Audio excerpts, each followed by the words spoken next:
আচ্ছা চল, তাহলে আমরা আমাদের এই যে অ্যাপ্লাইড কেমিস্ট্রি 2025-এর পরীক্ষাটা হলো, সেটা এমসিকিউগুলো একটু সলভ করে ফেলি, দেখি কি সলভ উত্তর না হয়, হয় কি না হয় কোনগুলোর। আচ্ছা, নাম্বার অফ সাবসেলস বলেছে, সাবসেল মানে এল এর ভ্যালু জানতে চেয়েছে, তাই তো? তাহলে নাম্বার অফ সাবসেলস এল এর ভ্যালু জানতে চেয়েছে এম সেলের আন্ডারে। এম সেল মানে এখানে ফ্রেশ করে লিখি, K L M, that means n equal to 1 2 3 তে জানতে চেয়েছে। আমরা জানি এল এর ভ্যালু হয় 0 টু n-1 অবধি। তাহলে n এর ভ্যালু যদি 3 হয়, তার আন্ডারে আমরা l কি কি পাবো? তার আন্ডারে আমরা l পাবো 0 টু n-1, তাহলে 0 1 আর 2, দ্যাট মিনস এস পি আর ডি। তাহলে কতগুলো সাবসেল আছে? উত্তর হবে সি। আচ্ছা, পিএইচ অফ 0.01 মোলার H2SO4 সলিউশনের পিএইচ জানতে চেয়েছে। আর পিএইচ হচ্ছে H প্লাস আয়নের কনসেন্ট্রেশনের আগে -log10 বসাতে হবে, তাই তো? তাহলে আমরা এখানে কি করব? H2SO4 দেখতে হবে একটা H2SO4 থেকে কতগুলো H প্লাস আয়ন আসে। তাহলে একটা H2SO4 থেকে দুটো H প্লাস আয়ন আসে, আর বাকি তো SO4 2 মাইনাস আয়ন। তাহলে H2SO4 আমরা দেখছি একটা H2SO4 থেকে দুটো H প্লাস আয়ন আসে। তাহলে এটার কনসেন্ট্রেশন যদি 0.01 হয়, দ্যাট মিনস 10⁻⁻2 মোলার হয়, তাহলে এখান থেকে H প্লাস আয়ন কত আসবে? 2 ইন্টু 10⁻⁻2 মোলার, ডবল আসবে। দেখতেই পাচ্ছিস ইকুয়েশন থেকে। তাহলে এখন যদি পিএইচ বলি, পিএইচ হচ্ছে -log অফ এইচ প্লাস আয়নের কনসেন্ট্রেশন। এইচ প্লাস আয়নের কনসেন্ট্রেশন কত? 2 ইন্টু 10⁻⁻2। তাহলে log m ইন্টু n হয়ে যায় log m plus log n, আগে একটা মাইনাস আছে তাই log 2। তাহলে log 2 প্লাস log অফ 10⁻⁻2, আগে একটা মাইনাস আছে বলে প্লাসটা মাইনাস হয়ে যাবে, log 10⁻⁻2। এবার log 2 এর ভ্যালুটা তোকে জানতে হবে, log 2 এর ভ্যালুটা অলমোস্ট ইকুয়াল টু 0.3, মাইনাস 10⁻⁻2 বাইরে বেরিয়ে আসবে, তাহলে 2। তাহলে 2 থেকে 0.3 বাদ গেলে কত হবে? 1.7। তাহলে এটার উত্তর কি হবে? 1.7। 1 ppm ইকুয়াল টু, যখন আগের দিনেরও যখন ক্লাস করাচ্ছিলাম তখনও বললাম, তার আগেও বলেছি, ওয়াটারের নিউমেরিক্যাল করতে গিয়েও বলেছি, 1 ppm মানে ওই যে ওয়াটার নিউমেরিক্যাল করতে গিয়ে বলেছিলাম মিলিগ্রাম পার লিটারে আমাদের বার করতেই হবে, ঠিক আছে? গ্রাম ফ্রাম থাকলে হবে না, তাহলে মিলিগ্রাম পার লিটার যেটা, সেটাই আসলে ppm এর সাথে ইকুয়াল হয়। তাহলে এখানে যেটা মিলিগ্রাম পার লিটার দেখতেই পাচ্ছি লাস্টেরটা, তাহলে 1 মিলিগ্রাম পার লিটার। 10 মিলিগ্রাম হলে হবে না, 10 মিলিগ্রাম পার লিটার যেটা সি অপশন আছে, 10 ppm হয়ে যাবে। গ্রাম পার লিটার হবে না, 10⁶ বা সামথিং কিছু 4 বা 6 যাই লেখা রয়েছে সেটা তো হচ্ছে না, তাহলে 1 মিলিগ্রাম মানে 1 ppm, তাহলে এটা ডি অ্যান্সার হবে। আচ্ছা, in the ground state of an element 13 electrons in the M shell. একটু আগেই এম মানে আমরা দেখলাম কি, এম মানে হচ্ছে এন ইকুয়াল টু এম মানে সরি এম মানে হচ্ছে এন ইকুয়াল টু 3। এতে টোটাল কতগুলো ইলেকট্রন থাকবে বলেছে? 13টা। তাহলে কোন এলিমেন্টটা হতে পারে?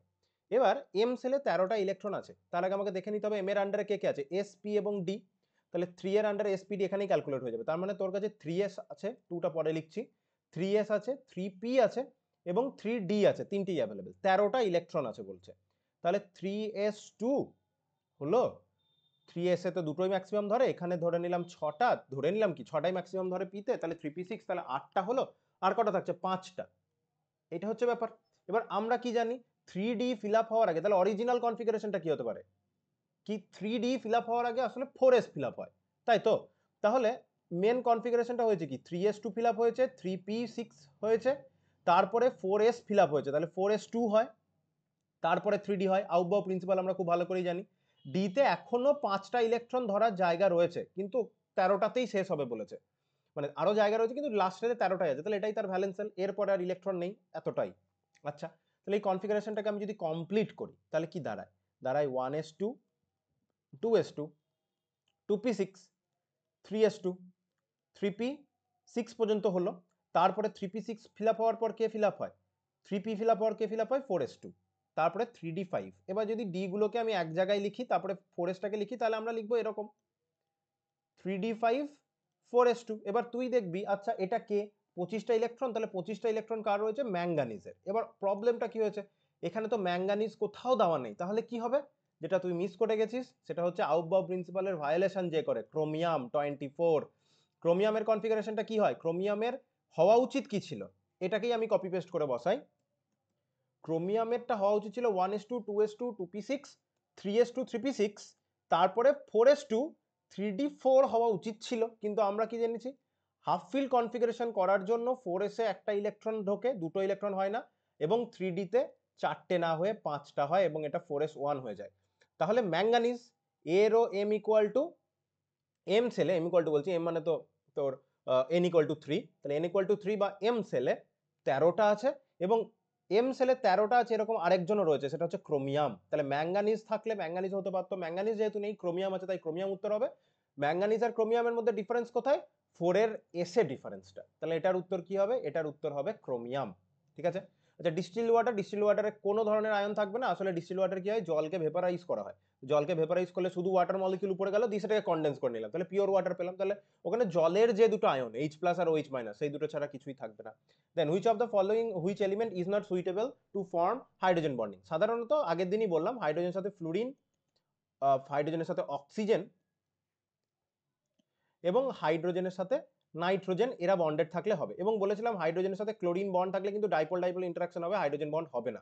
এখানে কিন্তু ক্লোরিনও আছে, সেই সেন্সে ক্লোরিনও হতে পারত, কিন্তু যেহেতু কার্বন দিয়ে দিয়েছে, হাইড্রোজেনের সাথে তো কার্বনের বন্ড থাকলে কোনোদিনই হচ্ছে না, সো আমাদের অপশন ডি করতে হবে এটার জন্য।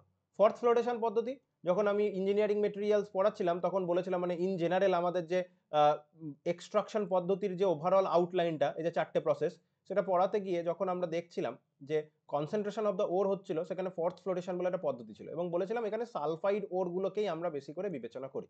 পড়াতে গিয়ে একবার ছোট করে আলোচনা করেছিলাম তখন। আচ্ছা, তাহলে এখানে কি হবে? সালফাইড ওরস হবে। প্রক্সিমেট অ্যানালিসিস অফ কার্বনে, কোলে প্রক্সিমেট অ্যানালিসিসে কি হবে? প্রক্সিমেট অ্যানালিসিসে আমি বার করে রেখেছি এখানে। তাহলে দেখ, প্রক্সিমেট অ্যানালিসিসের ক্ষেত্রে কি হয়? Moisture content, volatile matter, ash content, fixed carbon, এটা যেখানে অপশনে থাকবে সেটাই উত্তর হবে। কোন অপশনে আছে? প্রথমে কার্বন, হাইড্রোজেন, অ্যাশ, ওটা হবে না। তাহলে moisture content, volatile matter, ash, free কার্বনটা ফিক্সড কার্বন। ফিক্সড হয়তো লেখা রয়েছে, পড়তে পারছি না। শুধু ময়েশ্চার কন্টেন্ট নয়, ভোলাটাইল ম্যাটার, ফ্রি কার্বন এটাও নয়, মানে সিডিও কমন আসছে, ভোলাটাইল ম্যাটার লেখা রয়েছে বা ময়েশ্চার কন্টেন্ট লেখা রয়েছে, কিন্তু অপশন বি হবে, কারণ এখানে সবগুলোই মেনশন করা আছে। হলো। আচ্ছা, which of the following is not a characteristics property of good lubricant? অবশ্যই হাই ভোলাটাইলিটি হবে। যদি ভোলাটাইলিটি বেশি হয় তাহলে সে লিকুইড হোক বা সলিড লুব্রিক্যান্ট হোক, যাই নে না কেন, সেটা সহজেই ভেপারাইজ হয়ে যাচ্ছে। তাহলে যদি লুব্রিক্যান্টটা লিকুইড বা সলিড স্টেটে না থাকে, লিকুইড লুব্রিক্যান্ট হলে লিকুইড, সলিড লুব্রিক্যান্ট হলে সলিড, সেই স্টেটে যদি না থাকে তাহলে কি হয়ে যাবে? ভেপার ফেজে চলে যাবে, তাহলে তো আর লুব্রিক্যান্ট হিসেবে কাজ করতে পারবে না। তাহলে কোনটা is not a good property বলেছে? তাহলে হাই ভোলাটাইলিটি। নেক্সট কি? আচ্ছা, setting and hardening of cement involves. আচ্ছা, এটা আমি যখন ইঞ্জিনিয়ারিং মেটেরিয়াল আমার যে নোটটা প্রোভাইড করেছিলাম, সেই নোটটা দেখবি, এখানে setting and hardening of cement লেখা রয়েছে। সেই সেটিং অ্যান্ড হার্ডেনিং পয়েন্টের এখানে তুই যদি দেখিস যে setting and hardening takes place due to the hydration and hydrolysis reactions of the various constituent of the cement. তাহলে অ্যান্সার কি হবে? Hydration and hydrolysis. অপশন কোথায় আছে? Option C, hydration and hydrolysis. ঠিক আছে, হলো। The synthesis of which of the following polymer requires a loss of water molecule on a regular basis? মানে loss of water molecule হওয়ার ফলে তৈরি হবে। পলিমারের নোটটা আমি যদি বার করি, পলিমারের নোট কোথায় বার করে রেখেছি সব দেখাবো বলে।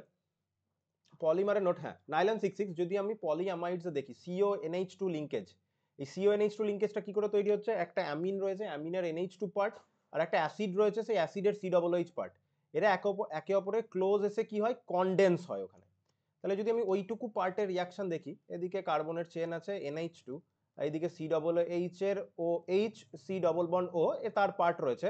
এখান থেকে কি হয় যদি ভালো করে লিখি, যে NH2 এর একটা হাইড্রোজেন, এখানে আরেকটা হাইড্রোজেনকে নিচের দিকে লিখলাম, ধর এইভাবে লিখি, NH2 থেকে একটা হাইড্রোজেন আর এখান থেকে একটা OH মলিকিউল নিজেদের মধ্যে বেরিয়ে যায়, যার ফলে NH C double bond O এই লিঙ্কেজটা তৈরি হয়। এটা পলিঅ্যামাইড লিঙ্কেজ, রাইট? বারবার তৈরি হচ্ছে, তাই এটাকে পলিঅ্যামাইড লিঙ্কেজ বলবো। এবং সেটা কোথায় দেখা যায়? নাইলন 66 এ। তাহলে এটার উত্তর কি হবে? এটার উত্তর হবে নাইলন 66, অপশন সি। আচ্ছা, কেমিক্যাল অ্যাডেড, এটা মিথাইল মারক্যাপটান, এটা হবে, এটা তো এমনি ফ্যাক্ট। এই কোশ্চেনটা কি হবে? বলেছে 12 গ্রাম অক্সিজেনকে লিবারেট করতে হবে রেসপেক্টিভ ইলেকট্রোডে। এটার আসলে ওয়াটারের হাইড্রোলিসিসের রিয়াকশনটা দেখতে হবে। এটা হচ্ছে ওয়াটারের হাইড্রোলিসিসের রিয়াকশন। তুই যদি দেখিস এটা নিউট্রাল সিচুয়েশন, হ্যাঁ, অ্যাসিডিক সিচুয়েশন হলে একটু অন্যরকম হবে, সেটা আমি গুগলে সার্চ করে রেখেছি। নিউট্রাল বা বেসিক মিডিয়ামে কি হয়? ওয়াটার মলিকিউলটা H+ আর OH এ ভাঙে, H+ গুলো H2 তে ব্যাক করে, আর OH- কোথায় যায়? অক্সিজেন দেবে। এখানে দেখতে পাওয়া যাচ্ছে 4টে OH থেকে একটা অক্সিজেন মলিকিউল আসে, রাইট? আর কি দেখতে পাচ্ছি? একটা OH- একটা ইলেকট্রন দেয়, মানে 1 মোল OH- 1 মোল ইলেকট্রন দেয়। কিন্তু 1 মোল অক্সিজেন পেতে এই OH- আমার লাগে কটা? লাগে 4 মোল। তাহলে এটাকে আমি যদি বলি যে O2 প্রিপেয়ার করতে, 1 মোল O2 প্রিপেয়ার করতে OH লাগে 4 মোল, 1 মোল OH- ইলেকট্রন লিবারেট করে 1 মোল, তাহলে 4 মোল কতটা লিবারেট করবে? 4 মোল ইলেকট্রন লিবারেট করবে, রাইট? তবেই তো 4টে OH তৈরি হবে বা 4 মোল OH তৈরি হবে। তাহলে 4 মোল OH তৈরি করতে গিয়ে 4 মোল ইলেকট্রন লিবারেট হয়েছে। তাহলে O2, একটা O2 এর মলিকিউল তৈরি করতে ইলেকট্রন লাগে 4 মোল ইলেকট্রন লাগে, তাই তো? 4টে ইলেকট্রন লিখছি মানে 4 মোল লাগে। তাহলে এখান থেকে আমরা বুঝতে পারলাম অক্সিজেনের মলিকিউলার মাস হচ্ছে 32 গ্রাম। 32 গ্রাম অক্সিজেন প্রডিউস করতে ইলেকট্রন লাগে 4 মোল। এটা 4 মোল ইলেকট্রন কিন্তু। এবং আগের দিন বললাম 1 মোল ইলেকট্রনের চার্জকেই আমরা 1 ফ্যারাডে বলি। তাহলে এটা কত হলো? 4 ফ্যারাডে হবে, রাইট? তাহলে 12 গ্রামের জন্য জানতে চেয়েছে, উত্তর কি হবে? 4 × 12/32। ঠিক আছে, 4 8 32, একবারে কাটলাম, 4 দিয়ে কাটি, 4 3 12, 4 2 8, তাহলে 3/2 মানে 1.5, তাহলে 1.5 ফ্যারাডে। কোথায় উত্তর আছে? এই যে সি, 1.5 ফ্যারাডে। আগের দিনের অক্সিডেশন নাম্বার ক্যালকুলেট করতে শিখলাম, সেখানে বললাম অক্সিজেনের একটা এক্সেপশন আছে, একটা নয় বেশ কিছু এক্সেপশন শিখেছি, তার মধ্যে একটা এক্সেপশন, সেটা হচ্ছে পারক্সাইড। পারক্সাইডে অক্সিজেন -1 অক্সিডেশন নাম্বারে থাকে, -1। আচ্ছা, অক্টেন নাম্বার, অক্টেন নাম্বার কিসের বেসিসে করা হয়? ফুয়েলসটা কোথায়? ফুয়েলসটা বার করে রাখলাম যে, ফুয়েলস ফুয়েলস ফুয়েলস, এক সেকেন্ড, এইখানেই আছে, কোলের এইটাতেই আছে। অক্টেন নাম্বার যখন ক্যালকুলেট করেছিলাম তখন এখানে কি দেখানো হয়েছিল? অক্টেন নাম্বার, এটা octane number, right? Octane number is a mixture of আইসো অক্টেন অ্যান্ড এন হেপ্টেন, লেখা আছে আইসো অক্টেন অ্যান্ড এন হেপ্টেন, এবং অক্টেন নাম্বারে কার কার মিক্সচার সমস্ত ইনফরমেশন এখানে লেখা রয়েছে। এই হচ্ছে ব্যাপার। তাহলে এটার উত্তর কি হবে? এটার উত্তর হবে কোথায়? এই যে আইসো অক্টেন, দেখতে পাচ্ছিস? এবার তার মধ্যে আমি বলতে পারি এই যে 13 কোশ্চেনটা, এই কোশ্চেনটা তোদের এরকম না দিয়ে ডাইরেক্ট, এটা ফ্যারাডেজ লয়েরই কোশ্চেন, কিন্তু O2 লিবারেশনটা দিয়ে না দিয়ে এরকম সিম্পল মেটালের লিবারেশন দিতে পারতো, কারণ ওয়াটারের হাইড্রোলিসিসটা অ্যাজ সাচ তোদের নেই। এবার ওয়াটারের হাইড্রোলিসিসটা এবার ইলেকট্রোকেমিস্ট্রি আন্ডারে, তাহলে ওয়াটারের হাইড্রোলিসিসটা অ্যাজ সাচ নেই।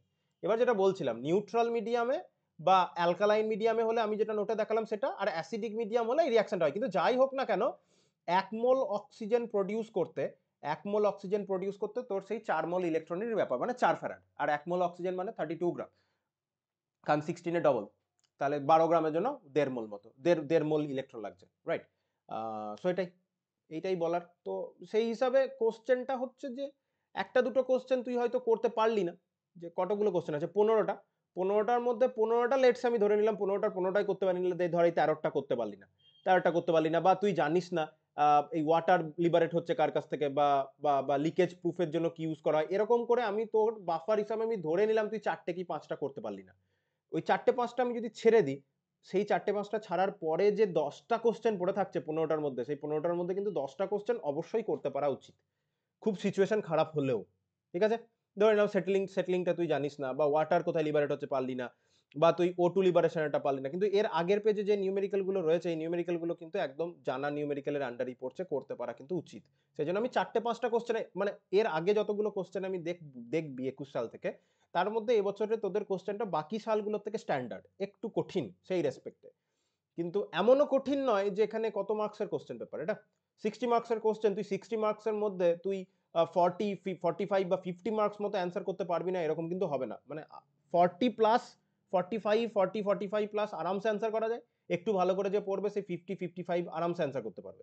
সো 40 প্লাস অ্যান্সার করা যাবে, কঠিন কোশ্চেন বলে। সোজা কোশ্চেন হলে তো বলতাম 50 প্লাস করতেই হবে। আর এই শর্ট কোশ্চেনে আমি ধরে নিতে পারি যে তুই 4টে 5টা পারলি না।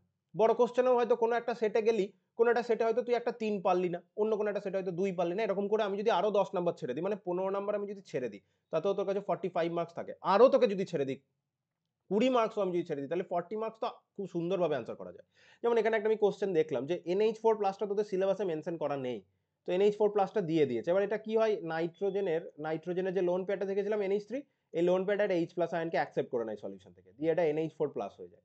তো এটা যেহেতু সিলেবাসে নেই, আগে কখনোই পড়াইনি, তাই আমি বলিনি, এটা নতুন কোশ্চেন চলে এসেছে, এরকম করে ধরে নিলাম তুই একটা 3 নাম্বার করতে পারলি না, তাহলে তো আরো ছেড়ে দিলাম তোর জন্য আমি 15 মার্কস। শর্ট কোশ্চেনে 5 মার্কস, বড় কোশ্চেনে 15 মার্কস, 20 মার্কস আমি ছেড়ে দিলাম, 40 মার্কস। আর যে ভালো করে পড়ে গেছে সে তো 50-এর কাছাকাছি আরামসে করবে। এটুকুই আমার লাস্ট বলা। বড় কোশ্চেন গুলোকে নিয়ে তো এখন আলোচনা করার আমার উপায় নেই, টাইম নেই। শর্ট কোশ্চেন গুলোই আলোচনা করলাম, তো এটাই বলার। বাকি তো আর কি, আর তো কিছু বলা নাই। আশা করি পরীক্ষা ভালো হয়েছে সবারই, আর যার ভালো হয়নি হোপ ফর দ্য বেস্ট। আর কি করা যাবে, এটাই।